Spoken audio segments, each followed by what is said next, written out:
Hello, hello les amis, bienvenue dans cette nouvelle interview. Aujourd'hui, j'ai encore une pépite. Et vous allez me dire, oh, mais tu dis ça à chaque fois. Mais oui, mais moi, je suis toujours fan des gens que j'interviewe. Donc, avant d'aller plus loin, je m'appelle France Drion. J'accompagne les porteurs de projets de cœur à pouvoir lancer leur projet et en faire une activité professionnelle. Et aujourd'hui, elle vient du nord de la France. Elle vit dans le sud maintenant, mais elle est passée par faire un petit tour un petit peu partout dans le monde. Elle est guide, elle est mentor d'éveil et de transformation. C'est une super chouette femme, fort dans la même énergie que moi, donc je vous assure, on va passer un super chouette moment. Je vous propose d'accueillir aujourd'hui avec moi Stéphanie Leclerc. Coucou Steph. Coucou France, bonjour. Comment vas-tu? Eh bien, je vais très bien. Je suis dans le sud de la France en ce moment et il y a le grand soleil. Ah, c'est trop cool. Tu vas pas passer à côté. Je t'ai pêché une carte du jeu Dixit. Je sais pas si tu vois, parce que je vais essayer de tenter de faire la mise au point sur la carte. Est-ce que tu vois cette carte? Oui, je vois cette carte, ouais. Ouais. Alors, dis-moi un petit peu en quoi cette carte, qu'est-ce qu'elle t'évoque? Alors, elle m'évoque une personne à plusieurs visages, à plusieurs facettes, avec plusieurs masques. Et en Ouais. quoi ça te parle par rapport à tes expériences à toi, ou qui tu es, ou tes accompagnements, Eh ben, c'est vraiment énorme que tu aies choisi cette carte parce que on va dire qu'un de mes super pouvoirs, c'est de lire sous les masques. C'est d'aller au cœur de la personne et de voir un peu l'identité, enfin, la vraie, l'unicité, pas celle qu'on montre en général, de la personne. Donc, et des miens aussi, hein, d'aller voir sous les masques, d'aller me démasquer moi-même et d'aller démasquer les autres, en fait. Voilà ce que ça m'appelle, que nous sommes multifacettes et avec toutes les émotions qui sont dans la personnalité de l'être humain, hein, toutes les émotions primaires. Là, je vois, ouais, voilà, c'est ce que je vois. Ah bah c'est top ça! Et donc, du coup, tu as cette capacité de démasquer, d'aller à l'intérieur aussi des gens. Mais ça n'a pas toujours été ton super talent. Ça n'a pas toujours été ta vie, ça n'a pas toujours été ce que tu fais. Tu peux nous Mhm. raconter un petit peu ton parcours, parce que tu fais partie encore de ces entrepreneurs avec un parcours complètement atypique. Oui, alors effectivement, j'ai pas toujours eu j'ai toujours un peu lu chez les gens quand même depuis très longtemps, mais j'en ai pas fait mon métier en fait, hein. Clairement, j'en faisais pas mon métier, hein. Je me suis cherchée comme beaucoup de gens au début de ma jeune vie. Je me suis cherchée professionnellement, je me suis cherchée moi-même et je suis passée par effectivement plein d'étapes jusqu'à être entrepreneur en 2014 j'ai fait mon dernier contrat en tant que salarié. Et donc, avant 2014, en fait, pendant 2 ans, j'ai géré un parc aventure, c'est Acrobranche, etc., qui a été très, très jeune, hein, puisque j'avais 23 ans, je crois. Ça a duré 2 ans. Donc, j'ai été dans l'entrepreneuriat aussitôt, mais j'étais quand même salariée à ce moment-là. Voilà. Mais c'est là que ça m'a vraiment montré aussi toute cette facette, toutes les facettes de l'entrepreneuriat, etc. Mais j'étais salariée. Et après, en fait, j'ai voulu faire un peu comme beaucoup de gens, rentrer dans le moule, vraiment. Et C'était quoi rentrer dans le moule du coup pour toi? rentrer dans le moule, c'est d'avoir vraiment le CDI, d'avoir un plan de carrière, d'être reconnu aux yeux de la société. Moi, avoir un CDI pour pouvoir acheter dans l'immobilier, etc. Enfin, le cliché. Voilà. Et du coup, j'ai repris une formation pour rentrer dans le domaine bancaire et où j'ai été embauchée de suite et je suis restée 6 ans et demi dans le secteur bancaire en fait. Voilà. Et Et qu'est-ce qui fait que à un moment donné, tu as quitté ce système bancaire? ma véritable nature. Ah ah, alors il va falloir que tu nous racontes entre le système bancaire et en quoi les chiffres et les billets t'ont permis de découvrir ta vraie nature, hein. Il faut que tu me fasses le lien, hein. Alors, ce qui m'a permis, entre guillemets, de découvrir pas ma vraie nature, mais surtout d'aller à la rencontre de ma vraie nature, c'est les rapports humains. déjà de travailler dans un grand groupe avec un cadre de travail, avec une hiérarchie, avec des personnalités complètement différentes, avec pas assez d'entraide finalement, parce qu'on travaillait en équipe, mais alors en fait, il y avait toujours de la concurrence. Il y avait Oui, même chacun pour soi et après moi les mouches, quoi. mais après, la hiérarchie nous met aussi en concurrence parce qu'ils ont été formés comme ça, en fait. Bon, bien évidemment, il y a des bons moments avec les collègues qu'on garde dans le cœur, etc. Mais quand même, j'ai trouvé que c'était un monde assez dur, quand même. J'aimais quand même ce que je faisais parce que malgré tout, on critique beaucoup les banquiers, les banquières, mais il y a des gens qui sont bienveillants, je veux dire. Donc moi, je faisais partie de ces gens quand même bienveillants. Et du coup, en fait, au bout de 6 ans et demi, je me suis dit, j'en ai marre. J'ai envie de vivre ma vraie nature. Moi, je suis une exploratrice, en fait. Je suis une archétype d'exploratrice. Je suis un projecteur en human design, donc un guide. Et je suis là pour kiffer ma vie. Voilà. Tout ce que je veux, c'est kiffer. Et de là, en fait, à partir de cette expérience, j'ai rencontré une personne, comme par hasard, qui voulait partir au même endroit que moi. Alors, j'avais 2 choix. C'était soit excessif que je suis, le Canada ou les Antilles, Saint-Barthélemy. J'ai choisi quand même le soleil et la chaleur, puisque moi, j'étais vers Reims et Pernay. Donc, bon, par là-bas, le temps n'est pas au beau fixe. Et en fait, j'ai tout plaqué, j'ai démissionné. Alors, j'étais en cursus cadre, etc. J'avais vraiment, vraiment, vraiment le plan de carrière, on va dire, la sécurité. Voilà, j'avais la sécurité, ce qu'on appelle la sécurité. Tu as eu un moment où tu as eu un point de bascule, un déclencheur qui fait que, un déclencheur assez précis, ça peut être, je ne sais pas ce que ça a été pour toi, qui fait que tu t'es dit, non, c'est bon, là, je pars. Ou c'est vraiment des petites choses qui sont mises bout à bout qui font qu'à un moment donné, c'était clair comme de l'eau de roche. Je pense que ça ne s'est pas fait comme ça. Ça a vraiment été un cheminement. Un cheminement de... Tu sais, quand on va explorer certaines choses, on explore, on explore, on explore pour aller à sa rencontre. Et moi, en fait, c'est ça. J'ai exploré pas mal. Et là, je te la fais très courte professionnellement. J'ai fait d'autres choses avant. Et j'ai exploré, en fait, jusqu'à temps de commencer à gratter et à me découvrir et à me découvrir et à me découvrir parce que la connaissance de soi passe aussi par la connaissance des autres aussi. Voilà. Donc, ça a été petit à petit, en fait, que... Puis à un moment donné, je crois que c'était à 30 ans, 31 ans, ça a fait bam. Voilà, je pars. La crise de la trentaine. Voilà. je pars. Voilà. Et de là, effectivement, 6000 km plus tard, après avoir posé ma démission, je suis restée un petit temps vers Saint-Tropez, enfin vers ce coin-là. Je me suis dit, c'est quand même bien de vivre au soleil et tout. Et après, voilà, je suis arrivée à Saint-Barth. Alors, il faut savoir que j'étais très, très nulle en anglais. Très, très nulle. Et Saint-Barthélemy est une île française. C'est une collectivité d'outre-mer. Et en fait, la clientèle est principalement russe, américaine. Voilà. Donc, moi qui étais quand même directrice d'agence, juste avant, je me retrouve debout dans l'hôtellerie-restauration de luxe, en tongs, en short et debout toute la journée à servir les clients qui n'étaient pas du tout dans mon milieu, à essayer de comprendre quand on s'appelait l'anglais, l'américain, etc. Enfin, c'était extraordinaire. Donc là, déjà, ce que tu nous montres, c'est qu'on n'a pas besoin d'être perfectionné pour un job pour être engagé pour ce job-là déjà. Parce que a priori, dans le canevas du poste que tu avais, il y avait sûrement écrit quelque part qu'il fallait parler l'anglais.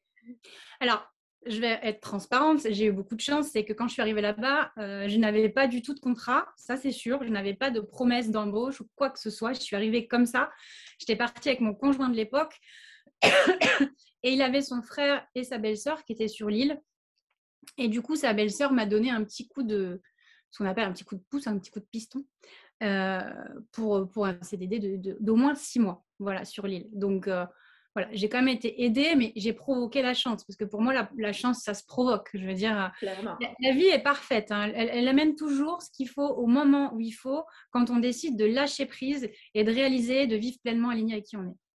Voilà. Donc, du coup, tu te retrouves dans cette expérience où tu finis par apprendre l'anglais quand même. Un petit peu, a little bit. Just a little bit. Just a little bit, yes. Et vu que c'est bien connu que les Français, parce qu'on est belge, je suis belge, donc je peux faire une petite vanne sur les Français, que les Français sont quand Allez, même vas-y, pas c'est parti. terribles, ne sont quand même pas terribles en anglais, ni en Non, langue. ça, c'est it's true. Yes. Non, c'est vrai qu'on n'est pas très, très bon par rapport à notre système d'éducation, enfin, à l'école et tout ça. Mais bon, c'est les voyages qui... Moi, c'est les voyages et puis des amis. Hein. Récemment, je suis partie aux États-Unis. Donc, du coup, à force de parler comme ça, c'est...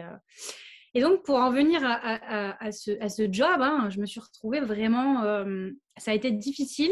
Ça a été une magnifique expérience parce que j'ai vécu des trucs de fou.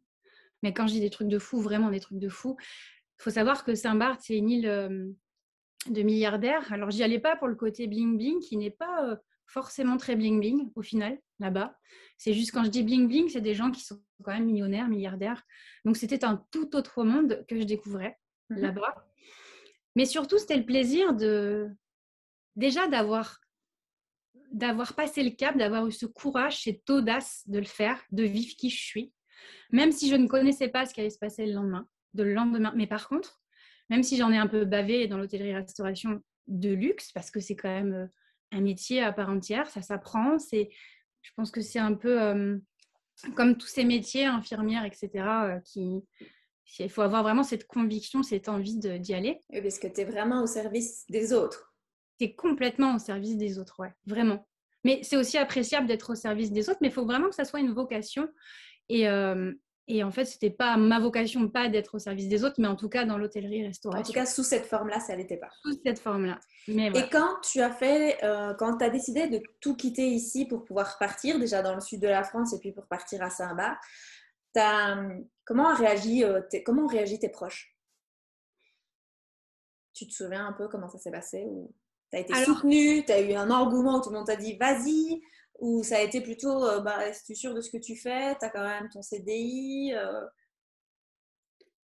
je pense qu'au niveau de ma famille, j'ai pas trop eu d'altercations, de choses comme ça, de remarques, parce que clairement, j'ai la chance quand même dans ma famille d'avoir des parents qui m'ont toujours laissé être qui je suis. Et faire ce que je veux. De toute manière, ils me connaissent et ils savent très bien que dans tous les cas, je le ferai quand même. Donc voilà. Donc j'ai pas trop rencontré ce problème-là. Peut-être des amis qui m'ont dit mais t'es folle, tu vas passer cadre. J'allais faire des formations à la défense, j'étais dans les panélistes. Voilà, donc c'est vrai que j'avais vraiment une place sécuritaire et tracée avec un plan épargne entreprise et tout le package en fait. Hein. Donc, mais non, j'ai pas rencontré. En tout cas, si je l'ai rencontré, je ne m'en souviens pas. Parfait. Voilà. Et dans la suite du coup de ton parcours, donc tu es à Saint-Barth, t'es resté 6 mois là-bas ou au final tu es resté plus longtemps par rapport Non, je à... suis restée 8 mois. Je suis restée à peu près, il me semble, 7-8 mois. Mais c'est le temps quand même c'est comme de se faire une place comme si c'était chez soi en fait, hein, clairement. Hein, puisque moi, c'est un ancrage en fait, voyez. Tu vois, je te dis, vous voyez, je te vous vois. Je parle aussi à ton audience, mais c'est un ancrage aussi, c'est d'avoir vécu un endroit et de se sentir chez soi. Ça, c'est aussi demain, je vais à Saint-Barth, j'y suis retournée. Je vais à Saint-Barth, je me sentirai chez moi. Je connais les recoins de l'île, je connais la magie de l'île. Pour t'expliquer, quand j'étais là-bas, je terminais mon job après une journée qui était pas top au niveau du travail, mais j'avais quand même la vue sur les Caraïbes. Donc des fois, je me disais, oula, tu te plains d'aise, ma fille. Et je prenais mon quad, parce que je vivais en quad. Donc je n'avais pas de voiture, il n'y a pas de vélo là-bas parce que l'île fait ça. Et je sortais du travail en quad et ma récompense, c'était d'arriver sur les collines et de voir l'infini des bateaux surplomber la mer. C'était ce coucher de soleil. Enfin, j'ai vécu des moments formidables aussi. J'ai rencontré ça m'a permis, j'ai une anecdote de faire un nouvel an avec Paul McCartney. C'est quand même pas rien quand même de rencontrer des gens incroyables, de travailler sur des yachts, sur des voiliers. Enfin voilà, j'ai une vie qui était là-bas, qui était incroyable. Qui peut, quand on l'entend comme ça, quand on aime enfin, qui peut donner envie à certains moments. Et c'est ça qui est chouette aussi dans ce que tu partages, c'est que ce n'était pas simple aussi. Oui, il y avait le côté des trucs un peu extraordinaires qu'on peut vivre, qu'on verrait peut-être qu'à la télé sur TF1. Mais d'un autre côté, ben, il y a tout l'envers du décor aussi où tu partages, ben, c'était pas simple tous les jours. Ah non, c'était pas simple tous les jours parce qu'en plus, je suis pas partie là où ça a coûté le moins cher, hein. Clairement, là-bas, c'était 1 800-2 000 € de loyer, un T2. Sachant que bon, là-bas, j'avais un fixe de, je crois, 1 800 € net et que derrière, on était payé avec les tips. Donc, c'était un travail d'équipe en fait. Dans le restaurant aussi, pareil, hein. Là, le travail en équipe, etc., plus on servait bien le client, mieux on travaillait, plus on était tipsé, plus on était rémunéré. Donc, puis il y avait aussi, là, je retrouvais vraiment cette hiérarchie, encore une fois. Voilà, Oui, tu hiérarchie. travaillais encore pour quelqu'un. Je travaillais encore pour quelqu'un, donc ça commençait vraiment, je vais mettre le mot, à me gonfler sérieusement. C'est toujours cette hiérarchie. Moi, des fois, j'avais pas envie, mais bon, forcément, tu es sous contrat, tu es obligé. Voilà. Et donc, après ça, ça a été ma dernière expérience en tant que salariée. Voilà. Ça a été vraiment en avril 2014. Suite à ça, par contre, là, après, j'ai pris du temps. J'ai pris du temps parce que j'avais gagné quand même beaucoup d'argent. Et j'ai pris du temps pour voyager. Et qu'est-ce que tu as découvert dans tes voyages, du coup? Qu'est-ce que ça t'a apporté? Cette liberté, en fait, de se dire que tout est possible, que le monde est merveilleux, qu'il y a tellement de choses à voir, à découvrir, vraiment incroyable. J'ai des images dans la tête, d'ailleurs, en t'en parlant, qui me reviennent.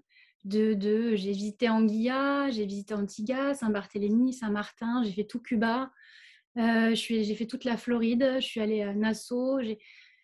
C'est vraiment se dire que tout est possible à partir du moment où tu as envie.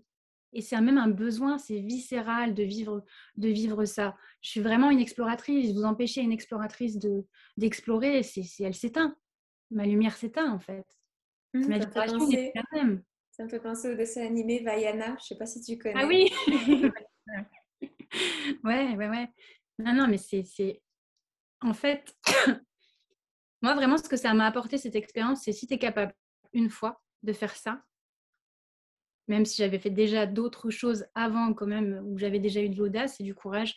Mais si tu as déjà eu le courage d'aller encore plus loin, tu peux tout faire. Et ce qui est intéressant dans ce que tu dis aussi, c'est que très souvent, on mentalise un concept. Oui, tout est possible. On l'entend dans le développement personnel, c'est quelque chose d'un peu qu'on entend partout, comme Oui. lâcher prise et ainsi de suite. C'est tant que tu l'as pas expérimenté, tant que tu l'as pas ressenti au fond de tes tripes, ça reste jamais qu'un concept. Là, toi, au travers de ton voyage, tu as pu vraiment ressentir ça et te dire, c'est un leitmotiv, c'est quelque chose que j'ai vécu et tu retrouves les ressources en toi pour en faire quelque chose. Oui, complètement. Complètement. Et pour les personnes qui ont souvent envie, il y a l'envie et il y a le passage à l'action. Mhm. Et c'est surtout ce moment-là, tu le sais, hein, Mhm. que ce passage à l'action, il est difficile pour pas mal de personnes. C'est la peur, en fait, qui souvent nous bloque, hein. On l'a tous eu, on a tous eu peur. Même moi, j'ai encore peur parfois de certaines choses. Alors, pas de grand-chose, mais j'ai quand même des peurs. C'est ce passage à l'action, c'est cette audace souvent qui nous manque, en fait, pour C'est aller vers souvent le ce qu'on voit, plus parce que possible. le cerveau nous fait voir plus de risques de perte ou plus de souffrance que de bénéfices. Et j'aime beaucoup ce que Mike Horn explique quand il dit on a besoin que de connaître les 10 premiers pourcents du chemin, les 90% qui restent arriveront en chemin. Exactement. Alors oui, complètement, parce que moi, je dis toujours qu'il faut faire confiance. Notre véhicule, c'est notre corps. Déjà, il faut savoir que les émotions, elles passent d'abord par le corps avant de passer par le mental. Mhm. Voilà. Donc ça, déjà, c'est prouvé scientifiquement que les émotions passent par le corps avant de passer par le mental. Donc, si on écoute le matin, quand je me réveille, j'essaye de le faire au maximum de fois possible, c'est d'écouter mon corps. Qu'est-ce qu'il me demande de faire? Où il me demande d'aller? Qu'est-ce qu'il a besoin? En fait, de quoi il a besoin? Et mon corps, à un moment donné, quand il reste à un endroit et d'un seul coup, il est là, il ne se sent pas bien, on le sent à l'intérieur comme ça, ou même dans un job ou dans une relation de couple, etc. On sent le corps, il y a des blocages à certains endroits, on le sent et il faut écouter son corps en fait. Et c'est à partir du moment où justement on écoute son corps qui est le véhicule et on ne sait pas ce qu'on ne sait pas, le lendemain on ne sait pas ce qui va se passer. On ne sait pas. Même si on croit savoir, c'est un délire du mental, ça. C'est vraiment un gros délire du mental. On ne sait pas ce qui va se passer. Mais avec le corps, moi, je pense qu'on est tous guidés. Et c'est un petit peu quand on rentre dans un Uber et qu'on me dit, bah, tiens, moi, je veux aller à la Tour Eiffel. Moi, je suis passager, il y a le conducteur. Et on ne va pas lui demander, tu tournes à droite, tu tournes à gauche, tu vas là, tu vas là, tu vas là, tu vas là. Non, le Uber, il programme, paf, il sait. On est le passager de la vie, en fait. J'ai envie d'aller à Saint-Barth, je vais à Saint-Barth, mais je ne sais pas ce qui va se passer. Et ça, c'est intéressant par rapport au fait de revenir dans le corps, parce que le corps, il nous envoie quand même un paquet de messages quand on voit la quantité de personnes qui sont malades, qui ont des soucis chroniques, ou même des petits nous on appelle ça en wallon des petits mérins, des petits soucis, quoi, comme des soucis digestifs, oh, j'ai mal à la hanche un jour, oh, j'ai un problème à l'orteil. C'est à chaque fois, au final, des messages que le corps renvoie qu'on n'est pas toujours capable d'interpréter. Mais par contre, juste de se laisser l'espace, peut-être dans un départ, pour écouter. Parce qu'on nous a clairement coupé de notre corps. Excuse-moi. On nous a clairement coupé de notre corps physique, en fait. Hein. On est très en haut maintenant et on n'est plus très en bas. Enfin, voilà, on est vraiment dans cette partie-là, quoi. Penser, le doute, la confusion, on nous a déconnectés, voilà. C'est ça. Et du coup, c'est pour ça qu'on voit de plus en plus de personnes qui parlent de Gaïa, de la Pachamama, de la Terre, etc. Tout simplement parce qu'aujourd'hui, on a besoin de se reconnecter à la Terre. On a besoin de se reconnecter à tout ce qui nous entoure, en fait, de marcher même pieds nus dans la Terre pour se connecter à ce qu'on est, en fait. On vient d'ici, en fait, et pas que tout le temps être dans le béton, etc. On a besoin de... Et donc, en se reconnectant à tout ça, on se reconnecte aussi à soi, en fait. Et puis, c'est vraiment quelque chose qu'on perd parce que, je vais donner un exemple. Le week-end passé, on faisait l'anniversaire de ma fille, on faisait une chasse au trésor et dans la chasse au trésor, on doit monter à un moment donné une grosse montée et juste avant, je me suis dit, je vais les faire connecter à l'arbre pour les faire s'enraciner et aller chercher l'énergie suffisante pour monter la montée. Et alors, c'était super mignon parce que les enfants, ils jouent. Tu vois vraiment qu'il y en a qui sont déjà dans le mental. Ils commencent à avoir 8 ans, donc ils commencent à se déconnecter. Et tu as des enfants qui sont là, qui râlent parce qu'ils ne voient pas l'intérêt. Et j'en ai 3-4 qui sont connectés à l'arbre et qui ne le lâchent plus. Et il y en a une qui vient me trouver qui me dit c'est trop bien, l'arbre il m'a dit que j'étais capable et que au pire, si vraiment ça n'allait pas, il suffisait que je mange des feuilles et ça allait aller. Je trouvais ça tellement mignon. Eh ben oui, quand on sait qu'à 99%, je crois à peu près, le chimpanzé, il est comme l'homme. À la base, il mange du verre, tu vois, pour vraiment bien vivre. Alors, tu vois, c'est pareil, il nous a déconnectés de notre alimentation, en fait, aussi, de base. Voilà. Mais c'est important de se reconnecter aujourd'hui. Et c'est vrai que, du coup, pour en revenir à ma vie d'entrepreneur, après, j'ai eu un long chemin pour arriver à aujourd'hui par rapport à qui je suis vraiment, par rapport à mon alignement de qu'est-ce que je fais ici, en fait. Voilà. Qu'est-ce que je fais ici? Ok, je suis une exploratrice, je suis là pour explorer. Mais est-ce qu'il y a vraiment un but dans cette vie? Est-ce que je dois chercher vraiment un but? On entend ça, on appelle une mission de vie, etc. Alors, je suis désolée, je ne sais pas, je pense que tu utilises aussi ce mot. Moi, j'ai un petit peu, je ne dirais pas mission de vie, mais notre unicité, en fait, qui on est vraiment. Moi, je ne l'utilise pas beaucoup parce que je pars de l'idée qu'on n'a pas une mission de vie, on a ce qui est là maintenant et qui va nous transporter jusqu'à un autre moment et qui va nous apporter. C'est pas un saint graal à obtenir et se dire ah ça y est, je sais. Pour moi, en tout cas, c'est pas ça la mission de vie, en tout cas. Ouais, voilà. Moi, je ne suis pas fan de ce mot parce que pour moi, mission veut dire je pars à l'armée, je vais en mission. Ah ouais, clairement, c'est un peu lourd à porter en plus. Hein. Ouais. Moi, je parle beaucoup de réalisation. On a besoin de se réaliser. Donc, dans tous les domaines de sa vie, on veut se réaliser parce que la réalisation, ça rend heureux. Et tout ce qu'on recherche sur cette terre, en fait, c'est d'être heureux, en fait. C'est peut-être même la base. C'est la base. Donc, la réalisation, si par exemple, une personne, elle devient entrepreneur, elle monte une marque, quelque chose comme ça, enfin peu importe, artistiquement parlant ou peu importe, et elle se réalise, et en se réalisant ça, elle est heureuse, c'est ok, c'est ok. Si une personne, elle veut juste une famille, avoir une maison, des enfants et juste profiter de ça et que c'est sa réalisation personnelle, eh ben c'est OK, ça va la rendre heureuse en fait. Chaque personne a une unicité et chaque personne doit trouver son unicité pour être heureuse et vivre sa vie d'humaine en fait. Et ça, c'est super important ce que tu partages parce que dans le milieu du salariat et dans le milieu de l'entrepreneuriat, il y a cette espèce de dogme où quand on est dans le salariat, il faut rester salarié même si on n'est plus heureux. Et dans l'entrepreneuriat, on se dit, bah oui, mais il faut être salarié parce que ça permet justement de s'épanouir. Ce que tu viens vraiment d'expliquer, c'est non, on est tous différents, on a tous notre unicité et il y a des personnes, ce sera dans le salariat, ce sera au travers de la notion de sécurité qui se sentiront pleinement heureux. Et il y en a d'autres, ce sera plutôt dans l'entrepreneuriat et ce sera vraiment plus dans la liberté qui seront heureux. Et c'est aussi OK. Oui, complètement. Et de toute manière, on n'est pas tous faits pour être entrepreneurs. On peut tous devenir entrepreneurs, mais on n'est pas tous faits pour ça. Et de toute manière, étant entrepreneur, toi-même tu le sais, puisque tu l'as vécu, tu le vis, on a une liberté, d'accord, d'action, mais nous ne sommes pas complètement libres. Mais clairement, non. Voilà. Donc, il y a toujours du plus et du moins dans tous les cas. On est, comme on parle de polarité, il y a toujours le jour, la nuit, le blanc, le noir, etc., etc. Donc, forcément, si j'ai de la liberté, ça se paye, ça a un prix.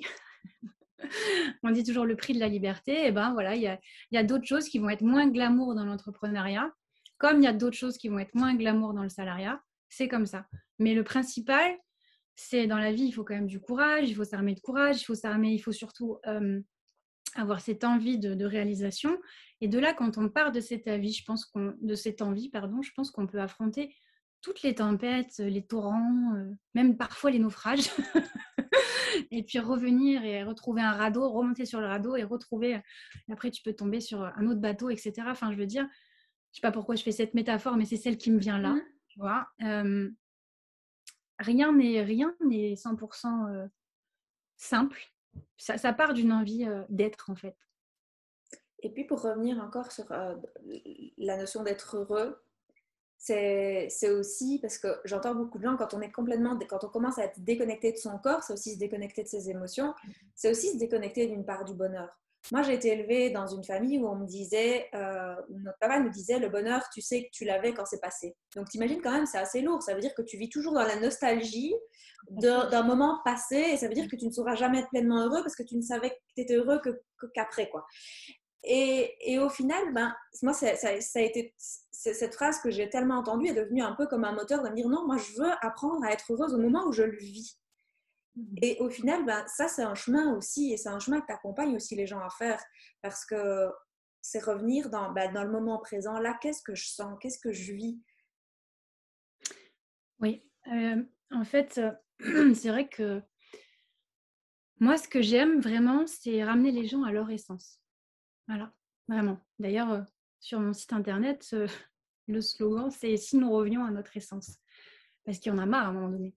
Il y en a marre des conditionnements, il y en a marre du contrôle, il y en a marre des petites voix dans la tête, il y en a marre du doute, de la confusion, de tous nos conditionnements qu'on a eus. On a tous été conditionnés par nos parents, qui ont eux-mêmes été conditionnés par leurs parents, etc. Donc il y a quelque chose de générationnel, de même transgénérationnel, de karmique. Il y a aussi la société, il y a aussi...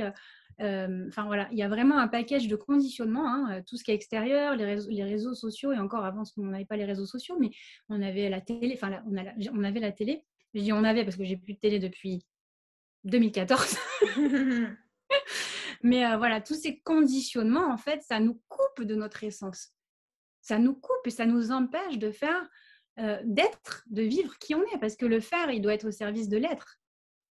Voilà, et c'est vrai que s'il y a beaucoup de personnes, si toi ou moi, on n'a pas osé à un moment donné, c'est à cause de nos conditionnements. Et beaucoup de personnes qui n'osent pas, c'est à cause de leur conditionnement. Donc, effectivement, mon job, ton job, c'est aussi de déconditionner un petit peu les gens, en fait, hein, de leur enlever le fardeau, l'armure, etc. Et moi, tu vois, en croix d'incarnation, par exemple, je suis la croix des masses. Donc, c'est vraiment énorme, cette carte que tu m'as montrée. Je la remonte. Voilà. Parce qu'elle est vraiment en lien avec ce que tu disais. Voilà, c'est vraiment ma croix d'incarnation, c'est vraiment la croix des masques. Donc, c'est vraiment d'aller lire sous les masques, mais j'avais besoin moi-même d'aller regarder sous mon masque, d'enlever un petit peu mon armure, parce que ça pèse Les à un moment couches de donné. carapace qu'on se forge au fur et Exactement. à mesure pour se protéger aussi. Hein. Et encore, hein, on en a, enfin, moi, je parle à mon nom, j'en ai encore, hein, bien Ah, moi évidemment, aussi. mais je gratte, j'ouvre jusqu'à un moment donné où voilà, il n'y a plus de masque. Et même ce matin, je me posais la question encore, je me disais, mais j'en ai marre de toujours faire attention à ce que je vais dire, au mot que je vais prononcer, à comment je vais employer la phrase, parce que ça va heurter la sensibilité des uns et des autres, parce que leur ego, par leur peur, leur ci, leur ça, à un moment donné, soyons nous-mêmes, quoi. Voilà. Et on va plaire aux personnes, on va attirer les personnes pour qui ça va vibrer, en fait, tout simplement, quoi. Ça me fait penser à ce que tu m'avais dit la fois dernière quand on avait discuté et que tu m'avais dit, ah oui, toi, tu es plutôt trash, tu es plutôt honnête. Et je t'avais dit, oui, mais ça n'a pas que des avantages parce que c'est clair que ça vient blesser certaines personnes aussi, le tempérament qu'on peut avoir. Oui, mais c'est ce qui fait ta force, c'est ce qui fait ta beauté, en fait. C'est ce qui fait ta force, ta beauté. C'est les gens qui viennent te chercher, ils viennent te chercher pour ça. Parce que souvent, on vient. C'est comme quand. Voilà. Moi je suis aussi prof de yoga. Enfin, je suis coach, guide, prof de yoga. J'ai touché un petit peu à tout depuis 2014. Et, et c'est vrai que souvent, on me pose la question, quel yoga je dois faire? Quel yoga je dois pratiquer? Bah, je leur dis souvent, j'ai des élèves, je leur dis, mais c'est pas un yoga que tu vas aller chercher. C'est une professeure, en fait. C'est la personne qui va t'enseigner le yoga. Parce que le yoga est un tout. C'est la respiration, c'est les postures, c'est un état d'esprit. Et c'est ça, moi, je suis allée chercher quand j'étais me former. Je suis allée chercher une prof qui était très dans le yang, parce que j'étais très dans le yang. Conditionnement, hein, clairement, hein, parce que j'ai une partie très yin que je n'ai pas encore à 100% bien exploitée, mais je suis aussi yang, signe de feu, mais aussi yin. Un petit peu comme toi, on a ce yang Clairement, très développé. clairement. C'est Mais pour ça on a qu'on a bien connecté toutes les deux. Ah, voilà. Mais ce yang, c'est une valeur ajoutée. Ce yang, c'est une valeur ajoutée parce que derrière, on a aussi ce yin. Encore une fois, polarité. Yang, yin, on l'a. Sauf qu'il faut savoir équilibrer tout ça, en fait. C'est une question d'équilibre. Donc, en gros, on va chercher une personne qu'on pense avoir besoin sur le moment, en fait. Que ce soit une coach, une thérapeute, une prof de yoga, etc. C'est... Ça, tu vas me dire que je le dis tout le temps, mais c'est vraiment encore super intéressant. Cette notion d'aller chercher un professeur, c'est un petit peu pour ça que dans tes descriptions, il y a mentor que tu utilises aussi, parce que c'est aussi aller chercher un mentor, une personne qui t'accompagne parce qu'elle a des choses à t'apporter, juste parfois à son contact, au travers de ce qu'elle partage et ainsi de suite. Et puis, moi, c'est comme ça que je le vois les choses. Après, tu me coupes si pour toi, c'est pas juste. Juste dans la justesse, pas juste dans le vrai ou faux. On est là pour apporter des choses à des personnes à un moment qui est pris, à un moment T. Et à un moment donné, la personne, elle aura pris ce qu'elle aura à apprendre et elle partira sur sa voie. Oui, oui, parce qu'un mentor, pour moi, c'est quelqu'un, effectivement, qui est déjà passé par là, où la personne est passée. La différence d'un coach, hein, on répète ce que veut dire un coach, c'est quelqu'un qui va t'écouter, qui va te poser les bonnes questions, qui va te guider. Mais un mentor, c'est vraiment quelqu'un qui est passé par là où tu es passé et qui sait. Il sait, il voit. Donc moi, souvent, on m'a beaucoup reproché de dire, je disais souvent, je sais, je vois, mais crois-moi, écoute-moi, je te dis, je sais. Et on me disait, mais ça peut paraître un peu frustrant, prétentieux, etc. Puis les gens, ils n'aiment pas trop aussi quand on dit je sais. Il y a un rapport à l'ego qui est... Mais quand on sait, quand on voit, on a envie de le partager quand on est de nature bienveillante. On a envie mais fais pas les mêmes erreurs, tiens. Évite si tu peux éviter, même si les erreurs, c'est quand même formateur. Mais si tu peux éviter celle-là, écoute-moi. Et un mentor, c'est un peu une écoute et c'est une guidance, en fait. Et moi, c'est ça que j'adore dans les accompagnements que je propose aussi, c'est cette posture à la fois de coach qui vient qui rentre dans la réalité de l'autre et à la fois dans le mentorat où, comme tu dis, on est passé par là, donc on a l'aspect conseil aussi. C'est pas comme si on connaissait pas le sujet, on connaît vachement bien le sujet. Et j'entends souvent aussi cette citation, je sais pas exactement je suis pas sûre que c'est exact celle que je vais dire, mais c'est que tu n'apprends pas par la sagesse, tu l'apprends par la souffrance. Et au final, être accompagné par quelqu'un qui fait aussi du mentorat, c'est apprendre de sa sagesse. Et c'est déjà aller. Enfin, moi, je me dis que quand tu t'entoures de personnes qui sont déjà passées par là, la sagesse, elle arrive plus vite. Bien sûr, parce que en fait, c'est de l'inspiration. Ça inspire. Donc, rien que quand je dis inspire, il y a le mot respire. Déjà, ça inspire, ça relaxe le corps, tu vois. Parce que tu dis, ah ouais, elle est passée par là. Bon, bah, si elle l'a fait, je peux le faire. Puis en final, finalement, elle me dit, c'est pas si compliqué. Ou alors, même si c'est pas compliqué, bah, si c'est compliqué, bah, voilà, il y a ce côté, l'inspiration, ça donne de l'élan. Et un mentor, quand on dit qu'on a besoin de mentor, je pense qu'on a besoin de mentor pour nous donner de l'élan, pour nous guider et nous donner cet élan. Après, c'est ma définition du mentoring, hein. Clairement. Bien sûr. Voilà. Un mentorat, moi, je suis plus sur du mentorat de sagesse que du mentorat de performance. Tu vois, je ne fais pas du coaching de performance, je fais plutôt voilà, d'alignement. Ce qui m'intéresse, c'est l'alignement. C'est comme tu dis aussi, c'est qu'au travers du côté yang que tu avais complètement déséquilibré, tu es rentré à la découverte de ton côté yin que tu es toujours en train d'explorer. Et en même temps, ça te remet vers une forme d'alignement. Si tu étais resté que dans le yang, tu serais déséquilibré. Si tu étais que dans le yin, tu serais déséquilibré aussi. C'est trouver ce doux mélange d'équilibre entre le yang, le yin, l'accompagnement, le mentorat.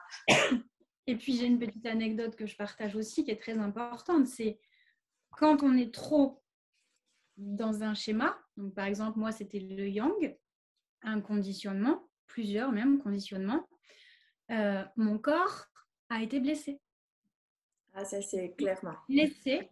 Je me suis blessée avec la prof de yoga qui m'a formée parce que bien évidemment, j'ai choisi la plus vas-y que je te monte dessus, que je t'ouvre le corps, etc. Nanana, je t'appuie sur le dos, la brome fissurée, hein, clairement, donc c'est pas rien. Même s'il y avait vraiment des très très bons côtés chez elle, ce côté liberté, tout est possible, vis ton art, fais ce que tu veux, enfin, etc., que je suis allée chercher, mais le côté très yang, très j'y vais, allez, on y va, etc., plus jamais. Plus jamais, parce que ça a été, mon corps a été blessé quand même. Donc là, on a quand même touché mon unicité. On a quand même, ça a été, et du coup, de là, ça a été une expérience aussi extraordinaire parce que quand j'enseignais avec ce côté yang, mais avec beaucoup de bienveillance. Je faisais très attention au corps, au placement, etc. Je faisais attention à l'élève. Vraiment, j'étais quand même dans ce yang, mais j'amenais cette partie quand même yin. Et si j'avais pas eu cette partie yin moi-même, et peut-être que j'étais pas passée par cette prof, peut-être mon enseignement n'aurait pas été pareil. Oui, donc c'est la preuve encore que toutes les expériences, même désagréables que l'on a, vont nous nous servent dans la vie. Ah oui, non, mais clairement. Clairement, hein, c'est ce qui forme, c'est ce qui forge. Ouais. Et pour revenir du coup encore à ton parcours, de tes voyages, tu as voyagé en Floride, tu as voyagé pas mal. C'est quand le moment où tu t'es dit, en fait, j'ai envie d'accompagner les gens? Qu'est-ce qui s'est passé? Alors, c'est bien plus tard. C'est bien plus Encore tard. bien plus tard. Et encore bien plus tard, c'est que je suis rentrée en France et après, je suis venue m'installer dans le sud de la France. Il était hors de question que je retourne à Reims. que je reparte. J'adore hein, ma région, hein, il y a vraiment du bon. C'est une très belle région, mais le temps, c'est pas possible. Pour moi, j'ai besoin de luminosité. Donc, je me suis installée à ma ville de cœur. J'avais un gros coup de cœur pour Montpellier. Et pendant 7 ans, là, j'ai vécu à Montpellier. Voilà, depuis quelques mois, je me suis un peu transformée en digital nomade. J'ai tout lâché il y a quelques mois. Mais entre-temps, à 30 ans, j'ai eu des expériences. Ma première expérience en tant qu'entrepreneur, ça a été dans le MLM, dans le marketing relationnel, où là, ça a été l'expérience la plus formatrice de ma vie. Vraiment. Parce que je me suis retrouvée comme ça, avec cette envie de liberté. Moi, ça m'a envoyé du rêve hein, de dire que j'allais former des équipes. Tout le monde allait avoir du boulot, gagner sa vie, avoir un complément de revenu ou alors un gros salaire. Enfin, ça m'a d'être libre.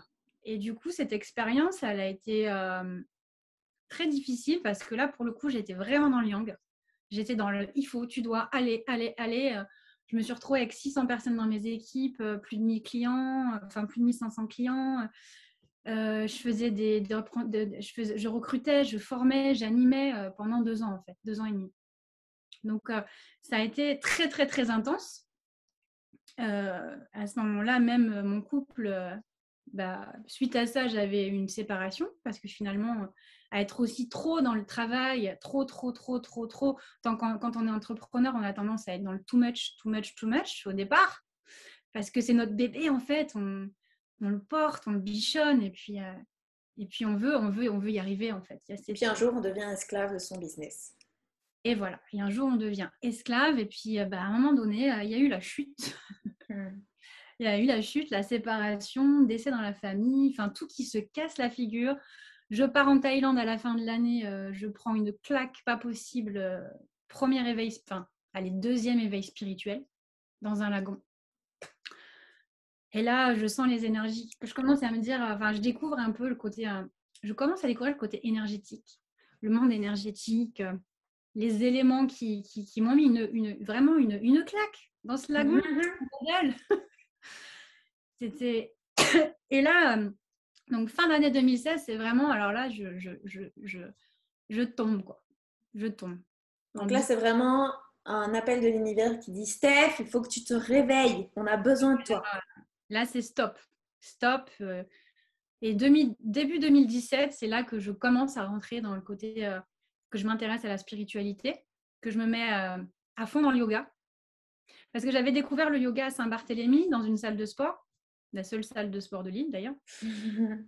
Et j'avais dit, waouh, c'est quoi ce truc et tout. Moi qui étais danseuse, qui ai toujours fait du sport, je me dis, mais waouh, les effets, c'est l'effet waouh, quoi, tu vois. Je repartais sur mon quad complètement shootée. Et en 2017, à Montpellier, je trouve cette fameuse prof de yoga, je me mets à fond dans le yoga et ça me fait quand même un bien fou. Je sens mon corps qui se déverrouille, je sens que je suis capable de faire des postures, je sens qu'il y a des choses qui se libèrent, je sens que je commence à me rebeller. Et je me dis, waouh. Et de cette expérience, je me suis fait former au Hatha Yoga et à la Nusara même, qui est un yoga assez particulier. Et donc, du coup, je suis devenue prof de yoga à ce moment-là. Donc, j'ai complètement... avant, petite anecdote quand même, après le MLM où j'ai sombré, j'ai eu un moment d'introspection quand même, qui a été très difficile, un manque d'argent aussi. Je me suis retrouvée sans argent, parce que plus de chômage, plus tout ça. Et puis, quand on perd les positions dans la société, dans le MLM, à un moment donné, ils vous coupent la licence, c'est fini, il n'y a plus rien. Donc, plus rien. Donc là, quand même, à un moment donné... Vraiment, ça là, c'est complexe. Hein. Là, c'est, voilà. Il n'y a plus de repères. Il n'y a plus trop de repères, mais bon, j'avais de la ressource. Du coup, je suis pas tombée en dépression, tout ça, mais j'ai fait un burn-out. On peut appeler vraiment, c'était un burn-out. Et du coup, cette année 2017 a été l'année où j'ai fait un peu la fête. J'avais besoin un peu de légèreté, de lâcher prise, de rencontrer des gens sympas. Enfin voilà, j'ai un peu lâché quoi. J'ai lâché. D'ailleurs, plus je lâchais, mon corps était fatigué et tout. Et après, en fait, je suis rentrée consultante dans une grosse boîte dans le web où j'étais manager général organisationnel. Donc, ça m'a redonné aussi un coup de boost. C'était cool. Je prenais quand même plaisir à ce que je faisais, même s'il y avait toujours du stress, beaucoup de stress quand même. On était quand même sur une boîte qui générait des millions de chiffres d'affaires. Et puis après ça, c'est là, pendant l'été, j'ai passé ma formation de prof de yoga. Et c'est là que j'ai dit, j'arrête tout ça. Je veux rentrer dans ce monde de spiritualité, d'aller retourner à soi, d'aller voir qui je suis vraiment, qu'est-ce que je veux vraiment. Et c'est de là que j'ai commencé mes premiers cours de yoga en tant que je démarrais au départ des cours privés, après j'ai fait des cours collectifs. J'avais toujours ce souhait d'organiser des événements, toujours organisé. Donc j'organisais des brunchs yoga dans des hôtels, dans les plages, parce qu'il y a nous on a les paillotes ici. C'est sympa quoi. Donc ma vie c'était donner des cours de yoga à la plage, chez des gens. Enfin c'était organiser des retraites et tout ça. Donc c'était quand même l'aspect, encore une fois, super cool, glamour. Et l'autre aspect, c'est que on repart de zéro. Hein. Et puis, il faut y aller, quoi. Et ça, tu organises toujours, d'ailleurs, des retraites de yoga. Alors, aujourd'hui, j'organise toujours des retraites qui s'appellent les retraites. En fait, ma première enseigne, c'était Yoga and More, parce que c'était du yoga, mais c'était bien plus que ça. Donc, j'organise toujours des retraites YAM où j'amène plusieurs outils, en fait, pas que le yoga maintenant. Le yoga est un outil, mais j'amène des outils comme le breathwork, c'est une technique de respiration chamanique, le human design, les techniques de méditation, la respiration, etc. J'amène beaucoup de techniques dans cette retraite. Ouais. Et donc, et alors, du coup, tu connectes avec les gens, tu es dans le yoga, tu fais tes cours privés, collectifs, et puis progressivement, tu rencontres. C'est quoi qui fait que tu es devenue, du coup, maintenant, en plus du yoga, tu es dans l'accompagnement? Alors, ce qui s'est passé, après quand tout ça, je me dis quand même, la vie, elle m'a mis des bonnes tartes quand même. Oui, toi, tu as bien appris avec la souffrance. Hein. Ah oui, oui, oui. La sagesse est venue après. Oui, voilà, voilà. On m'a mis tout ça sur mon chemin. Et un jour, je rencontre un coach, donc James, qui je pense il a vu en moi. Il a vu en moi et on a commencé à connecter. Il a commencé aussi à me coacher. Il était dans ses débuts de coaching, donc je pense que j'étais aussi un peu. Enfin, il coachait d'autres personnes, mais j'étais aussi un peu un cobaye un petit peu à l'époque. Mais bon, en tout cas, il m'avait coaché et on avait un peu creusé les valeurs, on avait creusé tout ça. Et il m'a toujours dit, moi, je vois qui tu es et je vois de quoi tu es capable et pourquoi tu es faite. Donc pour lui, j'étais vraiment là pour... j'avais de la bienveillance, j'étais là pour apporter du bien aux gens, dans le sens, dans le coaching, dans l'entrepreneuriat, dans la guidance, dans le mentorat, etc., etc. Et je lui ai dit, c'est vrai qu'en fait, quand on regarde mon passé, j'ai toujours managé les gens, j'ai toujours guidé les gens. Même en tant que bancaire, hein, on a un client en face de soi, on est là pour le guider. Quand j'étais consultante, pareil. Quand j'étais dans le parc aventure, je m'occupais de tout, je gérais de pas mal de choses. Donc en fait, j'ai toujours eu ce rôle de guide. Voilà. Et suite à ça, en fait, peu de temps après, donc il y a un peu plus de 2 ans, il y a eu le Covid. Et ce fameux coco, déjà, je l'ai eu en mars, donc j'étais très malade. Je n'ai pas fini à l'hôpital, mais j'étais très malade. Et du coup, en fait, comme je faisais partie de la catégorie de sport, je n'ai plus pu enseigner. C'était fini. On ne savait pas, on était dans la peur au départ, on ne savait pas comment on allait gagner notre vie, on ne savait pas. Enfin, il y a eu un arrêt total, quoi. Enfin, c'était terrible, quoi. Non seulement j'étais malade, donc j'avais les poumons qui n'étaient pas bien, donc je ne pouvais plus. La respiration, c'est quand même la base dans le yoga. J'arrivais plus donc j'étais frustrée, je pouvais plus enseigner à mes élèves, je culpabilisais d'être malade, même je culpabilisais de plus pouvoir donner, de plus pouvoir enseigner. Et puis ça a duré tellement longtemps, cette partie où on ne pouvait pas enseigner, qu'on ne pouvait pas, que il y a eu, je pense, je suis rentrée vraiment dans cette spiritualité, dans ma spiritualité. J'ai rencontré le Human Design qui a aussi m'a amenée à mon unicité aussi beaucoup. Un des outils qui m'a emmenée encore à mon unicité. Et après ça, j'ai fait pas mal de formations, sonothérapie, Reiki, coaching, PNL, Enneagramme, Human Design, respiration consciente, etc. Breathwork, je fais pas mal, je me suis formée. J'avais cette envie d'apprendre, de me former. Et c'est seulement vraiment à ce moment-là que je me suis dit, ok, il est temps. Maintenant, il est temps. Ça, c'est important, hein, il est temps. Parce que très souvent, moi, en tout cas, je le vois au niveau de mes clients, c'est on se forme. Oui, mais je n'ai pas encore tel ou tel outil qui va me permettre de pouvoir me lancer. Mais non, en fait, tu as déjà tout en toi. Maintenant, c'est lance-toi et le reste suivra aussi. Hein. C'est ça, parce qu'on se cache souvent derrière des outils. On se cache derrière des outils et par le manque d'estime de soi, le manque d'amour de soi, le manque de confiance en soi, clairement, parce que tous par là, tous sans exception. Et à un moment donné, c'est toujours pareil, on revient avec l'audace, le courage de dire, ok, je sais pas, ça va pas être parfait, mais combien de choses que j'ai faites dans ma vie qui sont imparfaites et qui au final, la vie fait qu'elles ont été quand même parfaites. Et un exemple de la vie courante, avoir un enfant. Ça, c'est le plus grand, c'est un énorme lâcher-prise. C'est parce qu'au final, c'est partir de l'idée de OK, on a un désir et de le matérialiser en sachant que cet enfant, il deviendra ce qu'il a envie d'être. Oui, c'est vrai.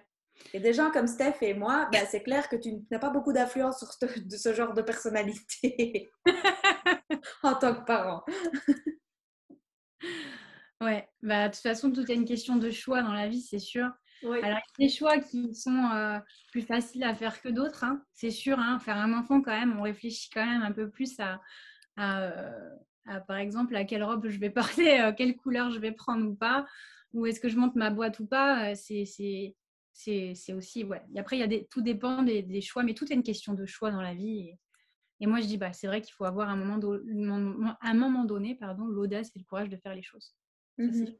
Ben, et puis de les ancrer dans la matière parce que se former, c'est très bien.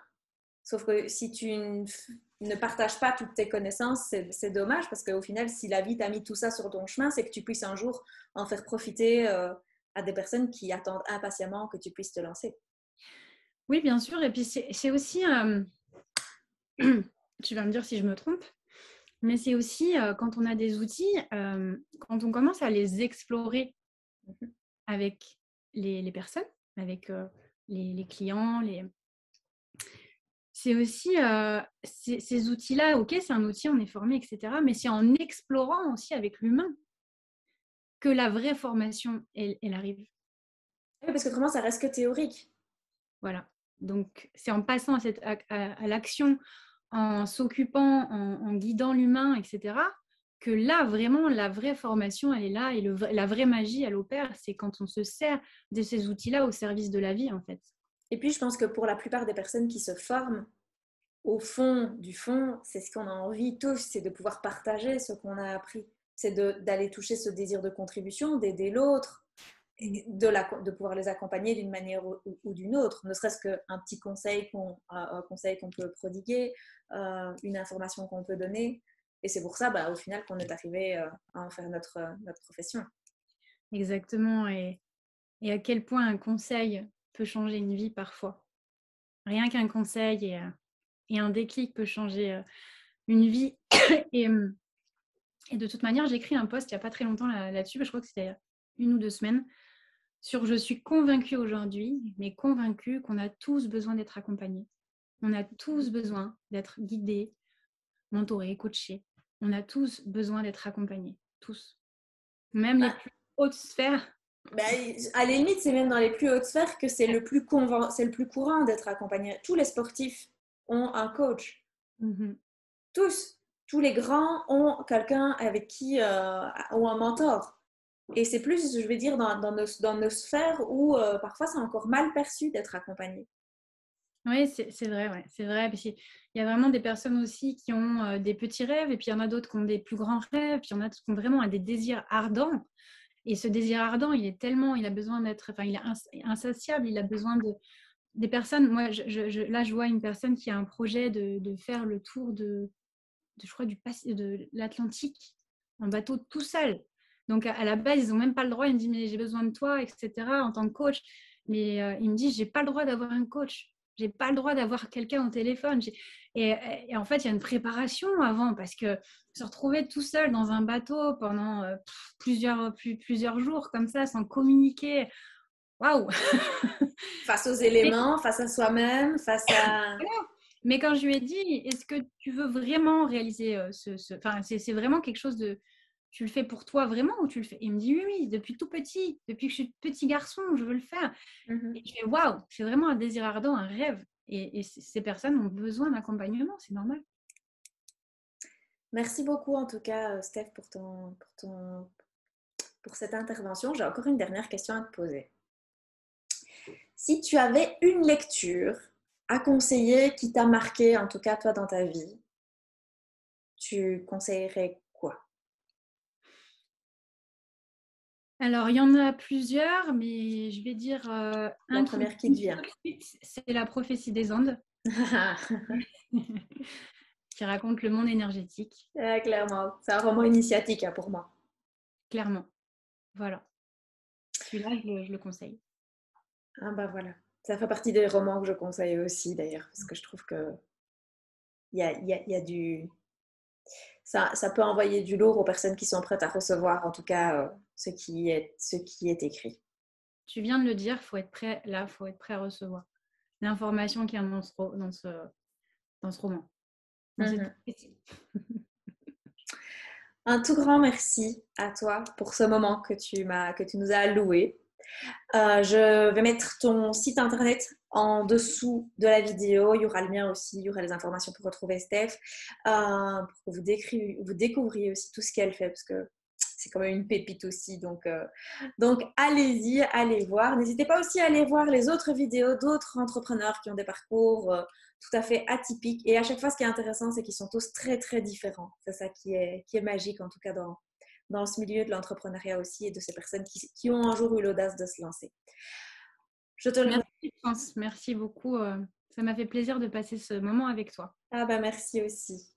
Je te souhaite une bonne journée et je vous souhaite aussi une bonne journée. Ciao. Ciao.